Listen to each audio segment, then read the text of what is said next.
My name is Daniel Mercer. I'm 29 years old, born and raised in Boston, Massachusetts, a city where the wind off the harbor can make even familiar streets feel haunted. This is the story I've never told anyone. I call it, "She looked at me after years and said, 'You still smell the same.'" It began in early November, on a Thursday evening that carried the kind of cold which settled in your bones and stayed there. I was standing in the lobby of Halston and Reed, the law firm where I worked in corporate compliance, watching rain slide down the glass frontage in silver lines. Everyone else had already gone home, leaving behind the hum of fluorescent lights and the faint bitterness of burnt coffee. I was good at being the man who stayed late. At work, that made me useful. At home, it made me absent. My younger sister, Chloe, used to tell me I wore exhaustion like a second suit. My mother told me I was becoming my father. That was never meant as praise. My father had built a life out of distance from feelings, from mistakes, from anyone who might ask too much of him. He could sit at a dinner table and make silence feel like a punishment. I had spent most of my adult life trying not to become him. That night, I was waiting for a courier to deliver files for a merger case when the elevator doors opened and a woman stepped out, shaking rain from a dark wool coat. I looked up only because I heard heels on marble. Then my whole body forgot how to move. Her name was Evelyn Hart. 8 years earlier, she had been everything dangerous in my life. My first real love, my first real loss, and the only woman who ever left me with the terrifying sense that she had taken a version of me I would never get back. She stopped 3 feet from me.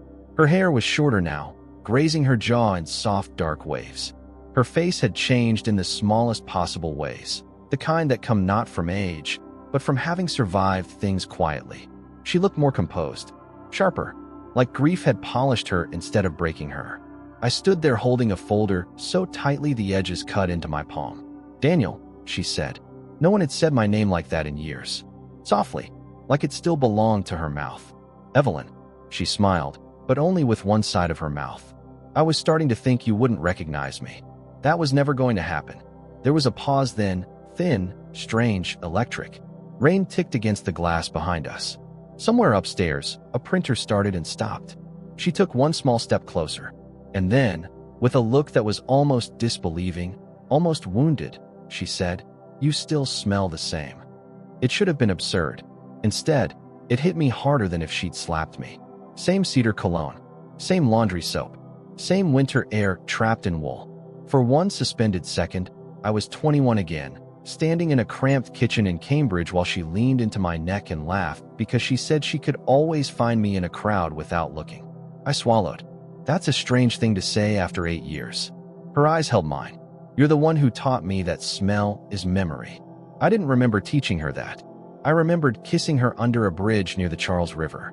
I remembered her curled asleep against my chest. I remembered the night she disappeared from my life with no proper ending, leaving behind 2 unread messages and a silence so complete it changed me. "I'm here to see Martin Keller," she said at last, naming one of the firm's senior partners. That brought me roughly back into the present. "You work with Keller?" "I'm consulting on the Avery Biotech acquisition." Of course she was. Evelyn had always been brilliant in the unnerving way that made other people sound slower around her. Back then she'd been studying behavioral finance, talking about risk the way poets talk about the moon. "I didn't know you were in Boston." I wasn't. Not until last month. The elevator remained open behind her for a second, then closed with a soft metallic sigh. She glanced past me at the darkened reception floor. "Funny," she said. "After all these years, this is where I find you. Still overdressed. Still tired." I almost laughed. "And you're still rude." "I'm nervous," she said. The honesty of it unsettled me more than anything else. Evelyn Hart did not admit nerves. Not in college. Not when we were together. Not when she walked away and left me with nothing but questions. "About seeing Keller?" I asked. Her gaze flicked back to mine. "About seeing you." Before I could answer, my phone buzzed. My mother's name lit the screen. I stared at it for a moment too long. Evelyn noticed. "You should get that. It can wait." "Daniel." Her voice lowered. "Some things shouldn't." That, too, landed where it hurt. I stepped aside and answered.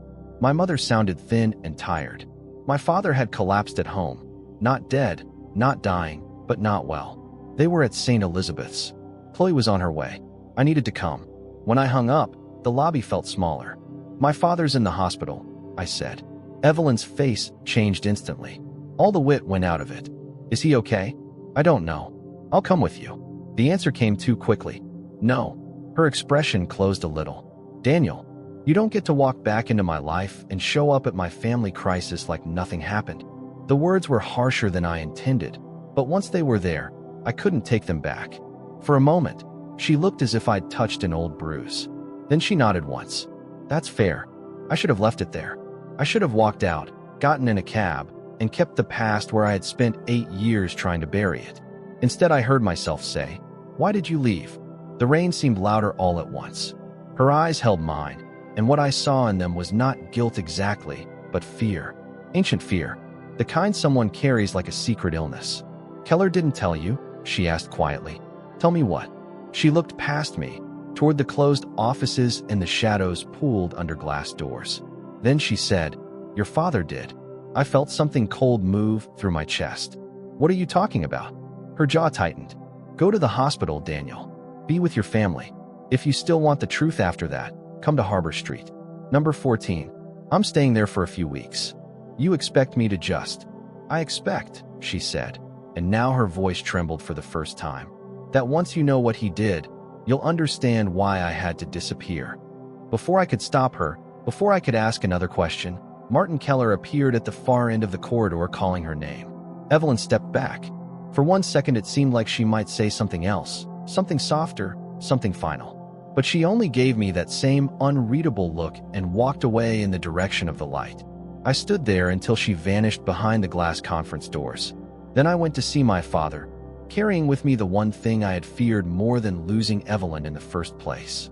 The possibility that I had never really known why. By the time I reached St. Elizabeth's Hospital, the rain had turned into a thin mist that hung over Boston like a memory refusing to fade. Hospitals always smell the same. Antiseptic, plastic, tired hope. I found my mother sitting in a pale blue chair outside the cardiac unit, her coat folded across her lap like something fragile. Chloe stood beside the vending machine, arms crossed, staring at the floor. When my mother saw me, her shoulders dropped with relief. Daniel. I hugged her, and for a moment she felt smaller than I remembered. What happened? I asked. Your father collapsed in the kitchen, she said quietly. The doctor says it might be stress. His heart rhythm went strange for a while. Chloe walked over. They're running tests. Her eyes searched my face the way sisters do when they know something is wrong, but haven't decided how to ask yet. You look like you saw a ghost, she said. I hesitated. Then I said the name that hadn't left my chest since the lobby. Evelyn. Chloe's eyebrows lifted instantly. You're kidding. No. She's back. At my office. Chloe gave a low whistle. Well, that explains the haunted expression. Before I could reply, the doctor stepped out and told us my father was stable. He would need observation overnight, but it wasn't a heart attack. Relief moved through my mother like a quiet wave. Can we see him? She asked. A few minutes later we stepped into the room. My father lay against white pillows, his skin pale against the hospital lights. Tubes ran from his arm, and a monitor beeped steadily beside him. He looked older than the last time I'd really looked at him. His eyes opened when he saw me. Daniel. His voice sounded rough, but still carried the same calm authority that had filled every room of my childhood. You look terrible, he added. I almost laughed. Nice to see you too. My mother and Chloe stepped aside to talk to the nurse, leaving the two of us alone. For a minute, neither of us spoke. Then I said it. I saw Evelyn tonight. The reaction was immediate. His face went still. Not surprised. Not confused. Still. You shouldn't see her, he said quietly. That was the moment my stomach dropped. You knew she was back. He looked at the heart monitor instead of me. Daniel. No, I said. Don't do that thing where you talk slowly like I'm a client. Just answer the question. He sighed, the sound heavy with something I'd never heard from him before. Regret. I spoke to her years ago, he said. The room seemed to shrink. What do you mean you spoke to her? He rubbed his forehead slowly. After you two started getting serious. My pulse thudded in my ears. You told her to leave. It wasn't a question. He didn't deny it. I asked her to. My hands curled into fists. You asked her to destroy our relationship? I asked her to protect you. I laughed once, sharp and humorless. That's the worst excuse I've ever heard. His voice remained calm, but there was pain under it now. You were 21, Daniel. You had just been accepted into law school. Your future was clear. And Evelyn was a problem? She was involved in something dangerous. My anger stumbled. What? He looked toward the door, as if even now he was checking who might hear. Her father. The name came back to me like a shadow from an old photograph. Michael Hart. Investor. Philanthropist. And, if rumors were true, a man who made enemies quietly. What about him? I asked. My father's jaw tightened. He was under federal investigation at the time. Fraud, offshore accounts, political bribery. People around him were being watched. My chest felt hollow. You think I didn't know that? I said. Daniel, you didn't know half of it. He leaned forward slightly, the monitor beeping faster. Evelyn came to see me herself. She knew what her father was involved in. She was terrified it would pull you into something ugly. That doesn't explain why she vanished. His eyes met mine. Because I told her if she stayed with you, you would never stop trying to help her. He paused. And that would ruin your life. The words landed like stones. So you scared her off. I gave her a choice, he said quietly. Walk away or watch you get dragged into the investigation that was building around her family. And she chose to disappear. Yes. 8 years. 8 years I had spent believing she didn't love me enough to stay. My voice came out almost empty. She told me tonight you were the reason she left. My father closed his eyes briefly. I hoped she'd never tell you. Well, she did. Silence filled the room again. Finally, I asked the question that had been sitting under my ribs since the lobby. Was she right to be afraid? My father looked at the heart monitor for a long moment. Then he said something that made the air leave my lungs. The investigation never ended. My stomach tightened. What does that mean? It means the same people who were watching her father may still be watching her. A chill ran through me. And now she's back in Boston, I said slowly. Yes. Outside the room, I heard Chloe laughing softly with a nurse. Inside, everything felt colder. Where is she staying? My father asked. Harbor Street. His eyes widened slightly. That's not good. Why? Because, he said quietly, that's exactly where the federal task force used to operate from. My pulse slammed once in my chest. And suddenly Evelyn's words in the lobby sounded completely different. Once you know what he did, you'll understand why I had to disappear. I stood up. Daniel, my father said. But I was already walking toward the door. Because after 8 years of silence, one truth was suddenly impossible to ignore. Evelyn Hart hadn't come back to Boston by accident. And if my father was right, she might have come back knowing someone was still hunting her. By the time I reached Harbor Street, the fog from the harbor had rolled in thick enough to swallow the streetlights. Number 14 stood at the corner, an old brick townhouse with narrow windows and a single yellow lamp glowing inside. My father's words echoed in my head the entire walk. The investigation never ended. I knocked. For a few seconds, nothing happened. Then the door opened slowly. Evelyn stood there in a gray sweater and bare feet, her hair slightly messy like she'd been pacing. When she saw me, she didn't look surprised. She looked tired. I wondered how long it would take, she said quietly. Can I come in? She stepped aside. The apartment was simple. Temporary furniture, half-opened boxes, a laptop glowing on the table. It didn't feel like someone settling down. It felt like someone waiting. I didn't sit. My father told me, I said. Her shoulders dropped a little. About the investigation? Yes. For a moment, she just looked at the floor. Then she said, he told you I left to protect you. He said you were afraid I'd get dragged into it. She laughed softly, but there was no humor in it. That wasn't the whole truth. My chest tightened. What was? She looked up at me, and for the first time since the lobby, I saw fear in her eyes. Daniel, my father knew he was being investigated, and he was desperate. I waited.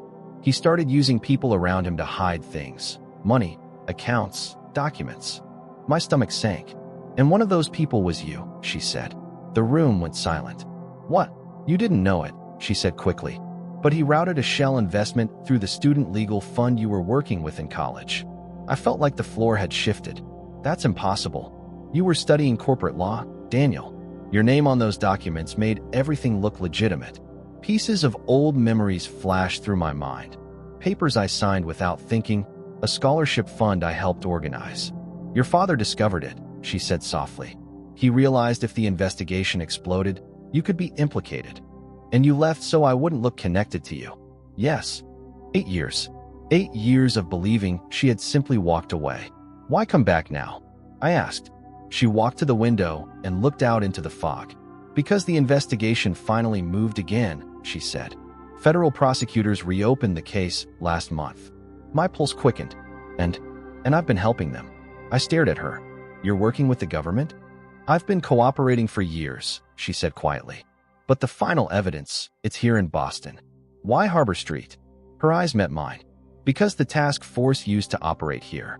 I remembered what my father said. You came back to finish it. Yes. Silence filled the room again. Then she stepped closer, stopping only inches away. I didn't come back to find you, she said softly. But when I saw you tonight, her voice trembled slightly. Everything came back. For a moment, neither of us moved. Then she smiled faintly and said the same strange words again. You still smell the same. This time I understood.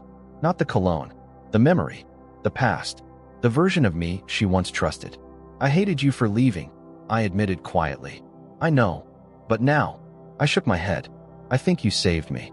Her eyes glistened. Daniel, once this case closes, I'll probably disappear again. New city, new name. Maybe, I said. But not tonight. For the first time in 8 years, she leaned into me, resting her forehead lightly against my chest like she used to. And in that quiet room, with the fog pressing against the windows and the past finally untangled, I realized something I had spent years misunderstanding. Love isn't always about staying. Sometimes love is the courage to walk away, so the person you love gets to keep the life you were afraid to ruin. And sometimes, if the world is kind enough, life gives you one more night to understand why.